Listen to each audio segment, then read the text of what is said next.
Hi guys, Mike Foster here. I just wanted to make a quick video on why mental health matters. For those of you who know me, I've done a lot of work as a mental health first aider within the company I work for on raising awareness of mental health. Yet, to me, it never feels like I've done enough. So I'm here today to talk about why it matters for not just me, but for everybody in this world who struggles with mental health on a daily, weekly, however often it is basis. So yeah, mental health issues are common, particularly depression and anxiety.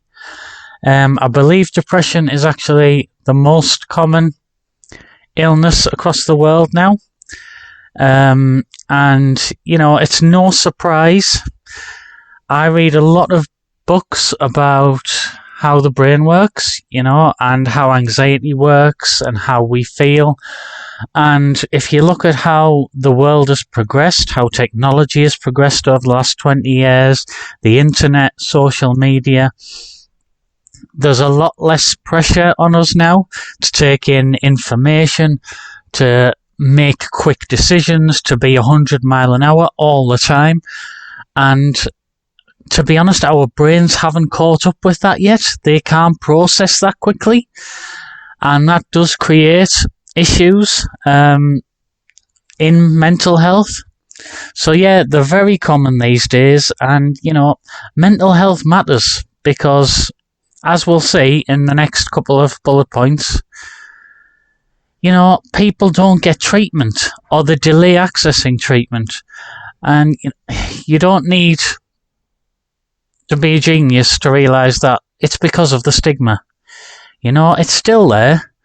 I delayed accessing treatment when I was struggling with depression and when I was struggling with anxiety. And, you know, that is in two different parts of my life. You know, I had depression when I was a lot younger.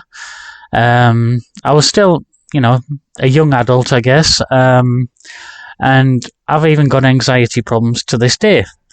But both times I delayed accessing treatment.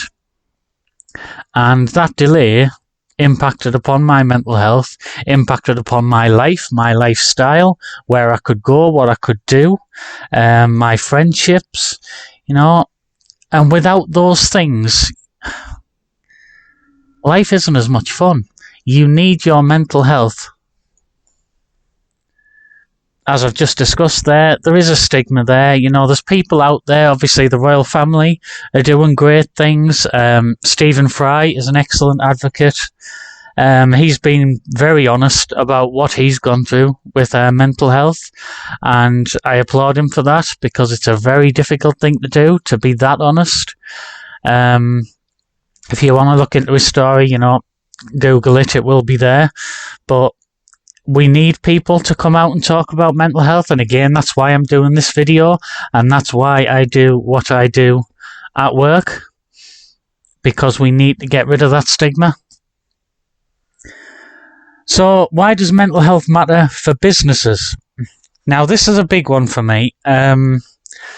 Obviously, we've just gone through COVID-19. We're still going through COVID-19, should I say. And across the world, we're at different stages there. Mental health problems at work in 2017. So yeah, this is a couple of years old, but it's still valid. 34.9 billion. Now that is just private sector, British employers. The cost to the economy as a whole, so this is including public sector services, including the NHS, you know, who've rightly been applauded recently, is between 74 and 99 billion pounds per year on mental health issues. Now, given, as I say, what we've all gone through recently, mental health issues are only going to be increasing, unfortunately. Mental health problems will be increasing. And that figure, that 99 billion, is likely to be higher in 2020 and 2021. And so why does this matter? Well, the business costs of mental ill health at work.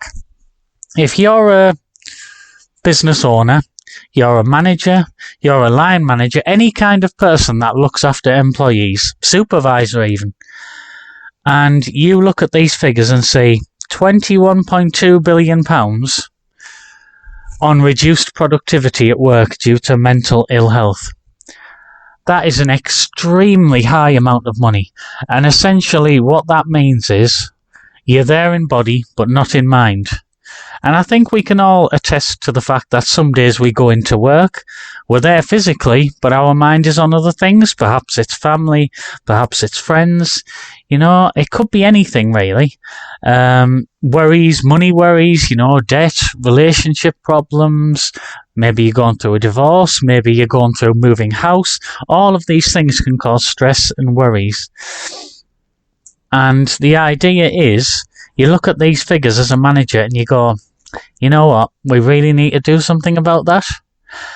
And in terms of what we need to do about that, there's been a campaign for a few years now, in particular on a website, Where's Your Head At?, which talks about trying to make mental health first aiders compulsory in the workplace. And what I'm going to do is, I'm going to make a separate video on what mental health first aid is, but I just wanted to sort of plant the seed in the minds of anybody who is listening to this about, you know, why do you think mental health matters? What does it mean for you as a person? Have you gone through issues yourself? You know, has somebody you know struggled? Please put some comments at the bottom of this video and I'll have a look at them with your ideas and, you know, why mental health matters to you.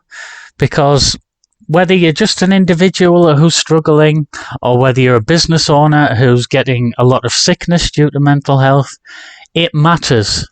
It matters because it stops people leading the lives they want to lead. And there's nothing more frustrating than not being able to do something you really want to do because your mind won't let you. And I know that. So that being said, thank you for tuning in, guys. If you are interested in this topic, like I say, I'll be doing mental health first aid soon. And please drop a like and subscribe to the channel, as there'll be more where this came from. Thanks, guys.